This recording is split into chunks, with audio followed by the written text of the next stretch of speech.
Essas são as notas da Marina, que fez 161 acertos, 819,14 de média simples, e ela acertou 38 em linguagens, 41 em ciências humanas, 40 em naturezas e 42 em matemática. Com essas notas, ela foi aprovada em medicina na UFMG, e aqui já tem alguns pontos que a gente pode ver. O primeiro, que eu vou falar mais pra frente, é a gente ter essa noção da TRI. Observe que com 42 acertos em matemática, ela ficou com 927 em matemática, e com uma quantidade parecida, com 41 acertos em ciências humanas, ela ficou com 731. Aqui a gente já vê um exemplo claro de como a TRI faz diferença para aprovação em medicina, e eu vou mostrar aqui 4 regras para acertar questões de múltipla escolha no Enem, inclusive regras que a própria Marina utilizou. Eu sou Sabrina Oliveira, sou educadora, neurocientista e mentora de vestibulandos. A Marina foi uma das minhas alunas, e a nossa primeira regra para acertar questões de múltipla escolha é exatamente não estudar apenas com questões de múltipla escolha. E como eu sou da ciência, eu te trouxe aqui um artigo científico. Neste estudo, alguns grupos de alunos assistiram 3 palestras e estudaram de formas diferentes após as palestras. Um grupo não estudou nada, um outro grupo estudou lendo o material, os slides do palestrante, um outro grupo com questões de múltipla escolha e um quarto grupo com questões abertas, questões discursivas de resposta curta. Ou seja, uma resposta direta, mas que não tinha alternativa para marcar. O que este artigo mostrou, ele é muito interessante, que depois de um mês após estudar daquela forma,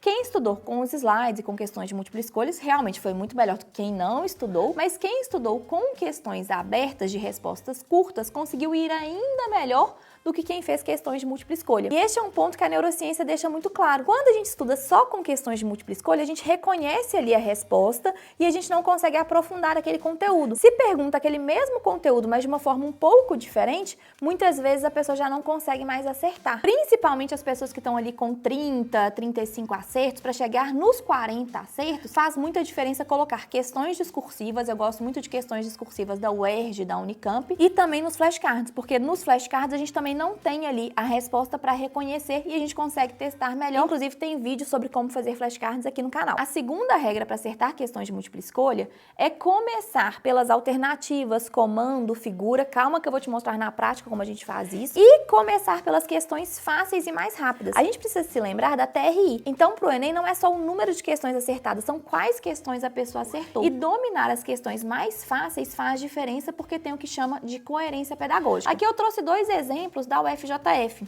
Nesse primeiro exemplo, a gente vê o seguinte, ó, a pessoa que passou em 9º lugar, que inclusive é a Tereza, que foi minha aluna, fez 152 acertos e 960 na redação. A pessoa que passou no 28º, já na lista de espera, passou, mas passou aquele perrengue, também fez os mesmos 152 acertos e 960 na redação. E olha só, a Tereza, com o mesmo número de acertos, mesmo nota de redação, teve 6 pontos a mais do que essa pessoa que ficou em 28º lugar. Ou seja, não é apenas o número de acertos, são quais questões foram acertadas. E as questões mais fáceis pontuam mais do que as questões mais difíceis, porque a pessoa precisa apresentar coerência pedagógica. Ou seja, só faz sentido acertar uma questão difícil se ela tiver acertado uma questão fácil da mesma habilidade. Só faz sentido acertar uma questão de juros compostos se a pessoa acertou a questão de juros simples. Então, se a pessoa acertou a questão de juros simples, excelente. Se ela acertou as duas, melhor ainda. Mas se ela acertou a de juros compostos sem acertar a de juros simples, ela acaba tendo uma valorização menor do que quem acertou apenas juros simples. E aqui um segundo exemplo, também dos aprovados da UFJF. Olha só, 2 pessoas que acertaram 33 questões e linguagens,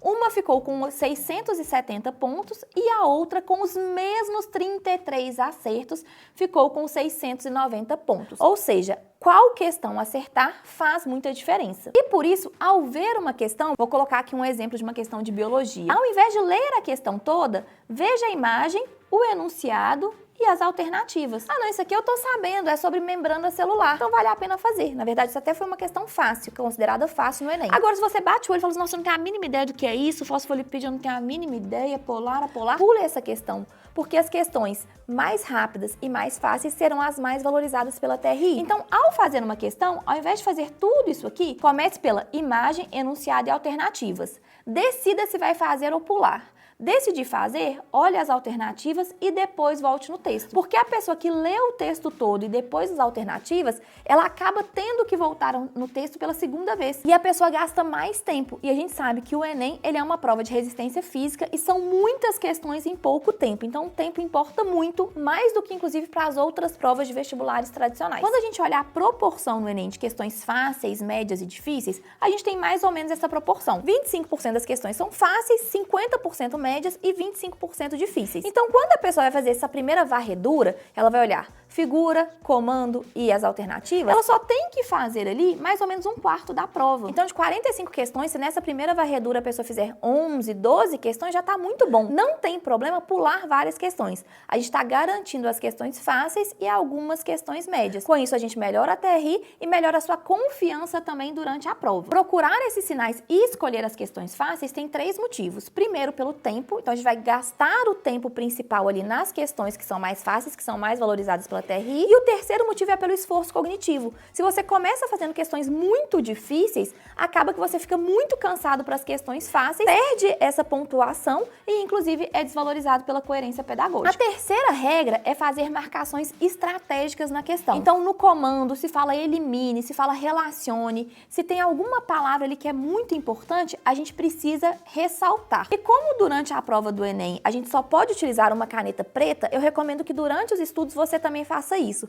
Às vezes a pessoa ela usa 3 marca-textos diferentes, cores diferentes e acaba desacostumando com a forma que ela vai fazer no Enem. Então elimine as alternativas que claramente estão erradas, assinale por que elas estão erradas e em caso de dúvidas, pense assim, o que a questão quer que eu saiba? Tente pensar com o pensamento de quem elaborou a questão. Vamos aqui para um segundo exemplo. Então, para essa questão, usando a regra 2, eu primeiro olharia aqui a atividade da enzima, temperatura e pH, resultados, olhei as alternativas. Ah, isso eu sei. Beleza, faria isso aqui.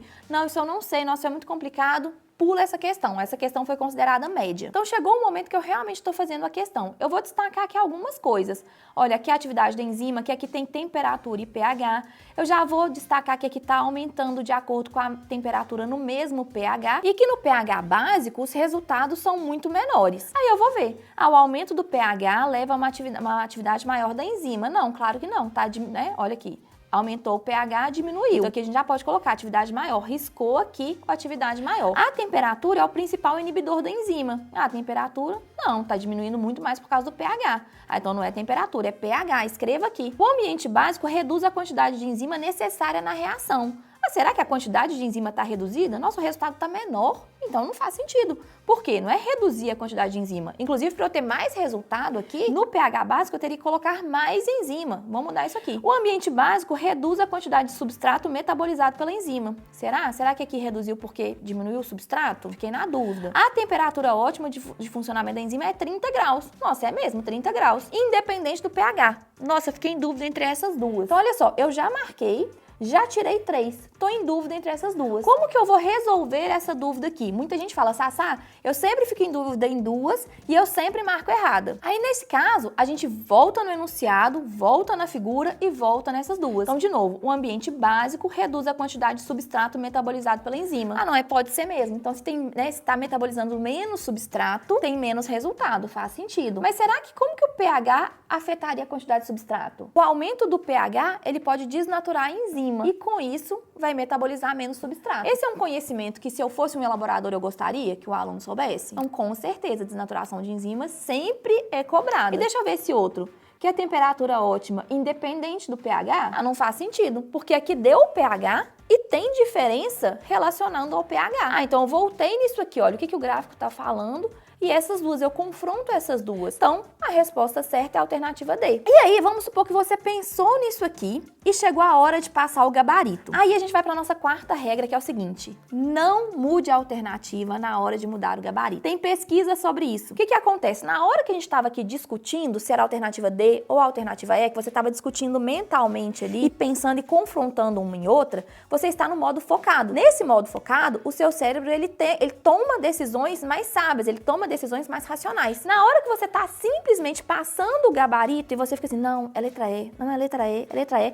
Quando você muda na hora de mudar o gabarito, você está sendo movido apenas pela insegurança. E na posição de insegurança, a gente não toma as melhores decisões. Então, a gente tem uma regra clara entre os meus alunos. A gente só muda a alternativa se você conseguir se provar. Se você fala assim, nossa, eu não li que tem essa parte aqui do pH. Nossa, eu não vi que era um triângulo retângulo. Nossa, eu não observei que aqui estava falando de algo mensal e não anual. Se você conseguir se provar, mude a questão no gabarito. Se você não conseguir se provar, se for só aquele sentimentozinho, eu garanto que a chance maior é que você erre quando você faz essa mudança. A minha recomendação é que você coloque essas 4 regras em prática, não somente no simulado. Mas se hoje você for fazer questões de dilatação, coloque essas regras em prática. Se você fizer questões de botânica, coloque essas regras em prática. E uma última observação que pode salvar a sua aprovação é, sempre que fizer simulados, faça também uma folha de respostas. Porque este movimento de passar o gabarito, muita gente não treina no dia a dia quando faz simulados e faz toda a diferença no momento da prova e é um dos momentos mais tensos que eu preciso que você esteja treinando sempre. Não é à toa que a gente tem tantas aprovações, a gente cuida de cada um dos detalhes e até o próximo vídeo.